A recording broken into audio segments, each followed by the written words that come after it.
For food journaling, I like to go over 5 tips for success because it's really hard to do.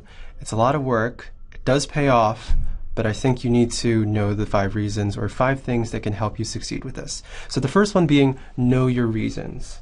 So with reasons, you need to stay motivated through this because it's not the easiest thing to do.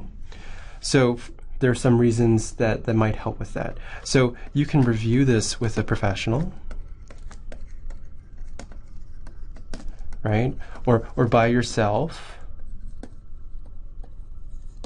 That whole awareness thing. With a professional, with a dietitian, with a nutritionist, with a therapist, you can identify things to change. It can help with weight management, right?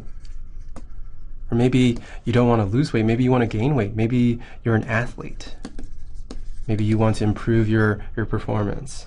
Another thing is maybe you're okay with your weight, and that's good.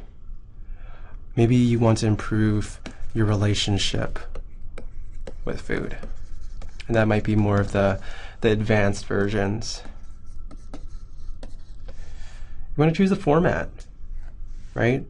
Maybe you're a paper and pencil person, maybe you're an electronic calendar person, maybe you just stuff everything into your briefcase or your backpack and you don't really care and you don't have a system. There are many different ways that you can format your food journal. So you can do sticky notes. You can actually keep an actual journal or notebook. You can keep on your smartphone if you have one, or use the internet. You can use a mobile app, and we can always go over different mobile apps in another video. You can even take pictures. Phones nowadays have cameras. You can take pictures of your food before and after. You can take pictures of second portions, etc. You also want to decide 2 things. You want to decide how often you're going to do this and how detailed you're going to do this, right? Because you don't want to be sprinting into this when you haven't even gotten the basics down, which is why I like to start with the basic form. So decide how often you want to update this, right? Maybe keeping 3 meals 7 days a week is too hard. Maybe you need to scale it down. Maybe only 3 days is what you need.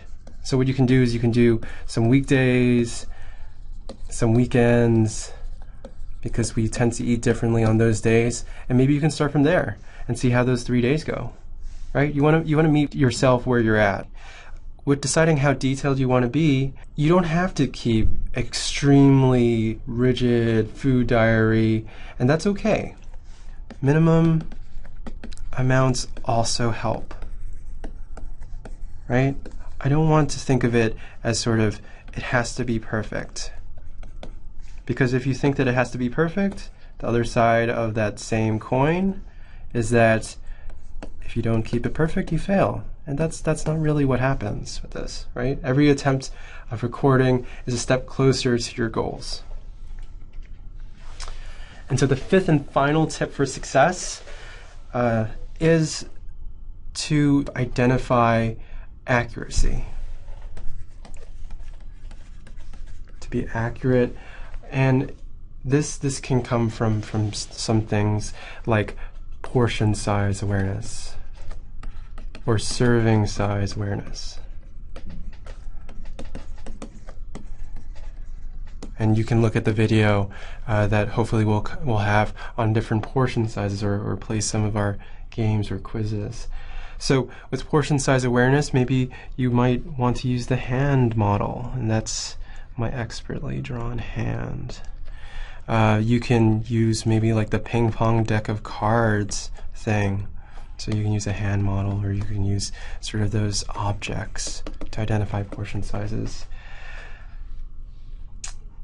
You also want to be aware of extras. What do I mean by that? So with extras, I think they can add up. You might have things like sauces. You might have things like appetizers or bread baskets or something like that. before a meal if you're eating out, or maybe those sides like French fries or chips or something like that. You might want to identify things like grazing or nibbling or biting or something, or some, not biting, bites of things that might come across in your day. Maybe you might be sharing with a friend or something. So those extras might add up. The third thing, a sort of a common obstacle, are emotional reasons. Go to another slide. So emotional reasons. This is a biggie. What do I mean by that? Emotional reasons. Sometimes people may feel ashamed or embarrassed of what they eat, right? And so maybe they don't want to keep a log because they're ashamed of it. Or maybe they feel like the situation is hopeless. They've been on many diets before, and what makes this one any better? Or maybe it's inconvenient. Or maybe they're worried about they're bad with slip-ups. And sort of it's that same sort of, they want to keep a perfect food log idea, right? So I wanted to address these because these emotional reasons, they're really powerful if they're getting in the way. So ways to address it. Acknowledge that slip-ups happen, right? We're not looking for perfection. Any sort of step is good. In terms of inconvenience, right? We can address this. Just choose a format that works for you, and choose how detailed or how often you want to keep it, right?